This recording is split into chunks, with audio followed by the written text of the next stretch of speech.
customer is looking for us to replace the front entryway here. So we're going to start off, the most pressing part that she wants done is this top area here with the tile.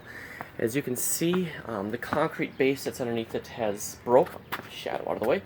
It's broke and it's kind of separated. So we are going to need to come in and jackhammer this out, remove the tile and the concrete that's underneath it. I can actually see right here. I can't see in the video.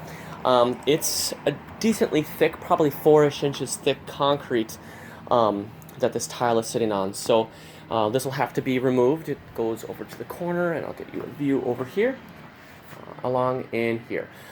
So we'll reinstall it. We'll reinstall using the dry laid method, using either bluestone. So we'll bit it with bluestone versus limestone, which happens to be what her caps here are, and versus laurel.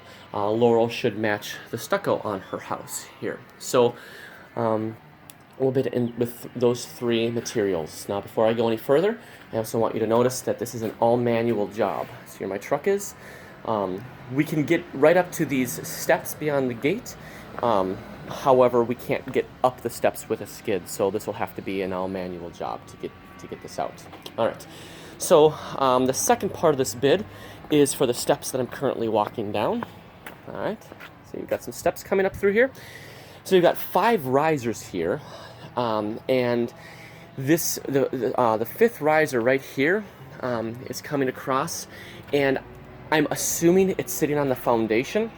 I am nervous about taking this piece off, so I suggested that we actually leave that particular piece in and veneer over it using the stones that we have. We'll build the other ones, but we will veneer over this one. If Nick chooses to take it out, he can, but it'll be easier to. Well, actually, I don't know which way would be easier, but I'm going to bid to leave that top one in. Now, one thing to note, these are limestone steps. These aren't concrete steps. These are actually limestone steps, so they're each individual pieces that are in here. I told her that we can take these out. The buttresses, whoops, sorry about that. The buttresses on the side, they're kind of snuck in there, so we'll have to use jackhammers once again to break it apart and then to slide them out.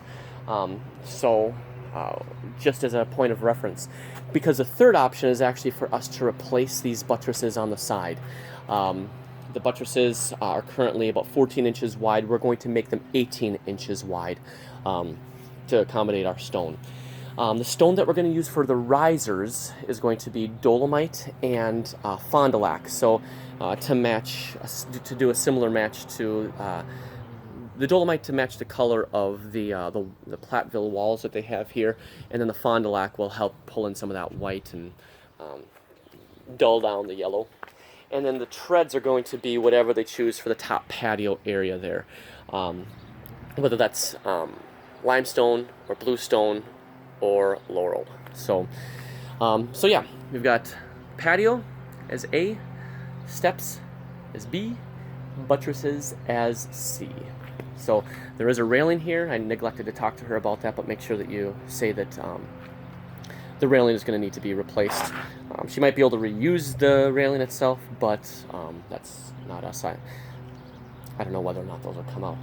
But yeah, these are kind of cool. These are slab pieces of limestone here, and they tuck pointed in here to make it look nice. But these are quite big. Kind of like it.